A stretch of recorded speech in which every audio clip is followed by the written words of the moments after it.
when I told you there was going to be a Sylvanus guide like a month ago? Yeah, here it is.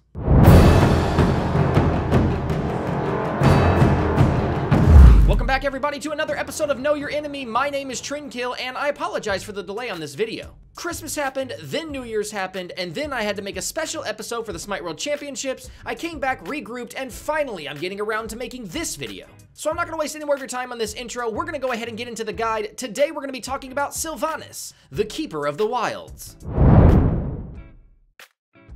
So first off, let's take a look at Sylvanus's graph. Now at a first glance, you're gonna see that the top of the graph is empty, the bottom of the graph is completely full. Sylvanus is the quintessential guardian. He's got utility, defense, control, and on top of all of that, he can heal you.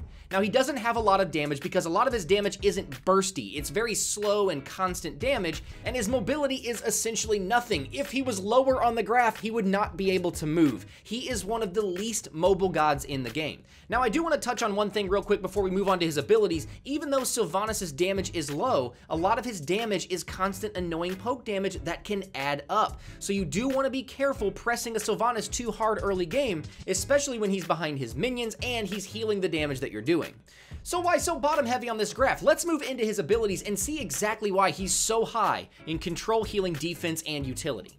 First off, let's talk about his passive Nature's Protection. This does not affect Sylvanus himself in any way. This affects the person who's attacking him. Anybody who attacks him has a 1 in 4 chance to be rooted in place for 1 second. Now the drawback to that is that can only happen every 12 seconds. So once it happens, it can't happen again for another 12 seconds. A good Sylvanus will be paying attention to his passive, waiting for that to proc, and then hitting you with his other abilities. So while it doesn't seem all that scary, be careful because that could lead into a chain of other crowd control, and we'll talk more about that in the mechanics section.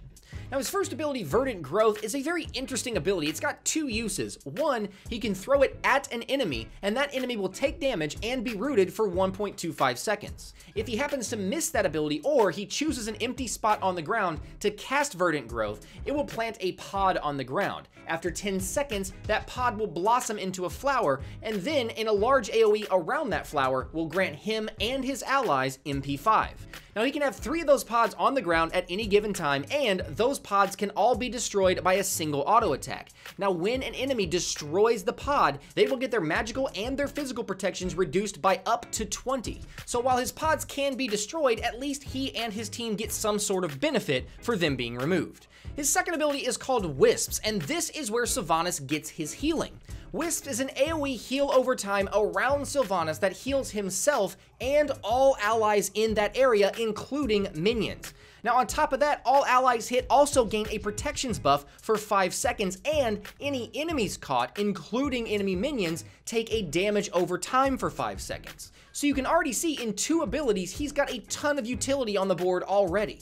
Now to add to his control a little bit, let's take a look at his third ability, Nature's Grasp. Now this is a very straightforward ability, and currently this ability type is unique to Sylvanus. This is a straight shot, kind of slow moving projectile that grabs the first god it hits and pulls them right in front of Sylvanus. Once they land in front of Sylvanus, they are then stunned for 1 second. A little tidbit of information for any new players, this used to be Arachne's ultimate. For those of you who don't know who Arachne is, she is the spider type god, and her ultimate used to be to shoot out a web and pull an enemy to her. When Arachne was redesigned, she lost that ultimate and it was given to Sylvanus as a normal ability. And his ultimate, Wrath of TERRA, this is another reason that Sylvanus does not have a ton of damage on his graph. It is not a burst damage type ability. It is a large AoE knockup that then poisons anybody hit, and that poison does a damage over time for 5 seconds. So again, his ultimate, his wisps, his auto attacks, they're all slow, annoying damage that will add up over time, so you have to be careful squaring off against a Sylvanus and his lane mate if you don't have some sustain of your own. So anyway, now that we know all of his abilities, we know what he looks like on the graph, let's take all of this information, piece it together, and see what that's gonna look like on the battlefield. Okay, so tips for Sylvanus. This is going to be a very quick fire section because in its basic form, Sylvanus's kit is very obvious. For the most part, he's going to CC chain you, dot you, and smack you with auto attacks as you try to get away from him. So first off, let's talk about some general tips. Sylvanus is a setup god. He requires teamwork to be utilized properly. What I mean by that is he's not like an Amir who's gonna freeze you, smack you with Glacial Strike, throw up a wall, and then use his ultimate to burn you down. Sylvanus, again, is slow, constant damage, but he's got a lot of annoying crowd control. So obviously, Sylvanus is his best in the duo lane with his laning partner, or in a team fight, or rotating for a gank. And on top of that, he's going to be infinitely better if he's got someone he's communicating with for those ganks, or for those kills. Now, while we're on this topic, let's go ahead and talk about another tip. Make sure you watch out for kill lanes. Now, what I mean by this is you're going to want to watch out for Sylvanus laning with someone like Neith or Artemis or Anhur, who can really take advantage of all the crowd control that he brings. Understand that Sylvanus can already root you, then pull you to him, then knock you up in the air with his ultimate. If you couple those CCs with someone like Artemis, who can then lay a trap at your feet to catch you there for even longer, then hit you with Tusky from her ultimate, you can really be shut down quick. Anhur can continue the CC chain by throwing up a pillar behind you and impaling you to it. Neith can then root you after all of that, and if you still get away, she can kill you with the ultimate. So you really want to be careful for Sylvanus not killing you, but setting you up for someone else to kill you.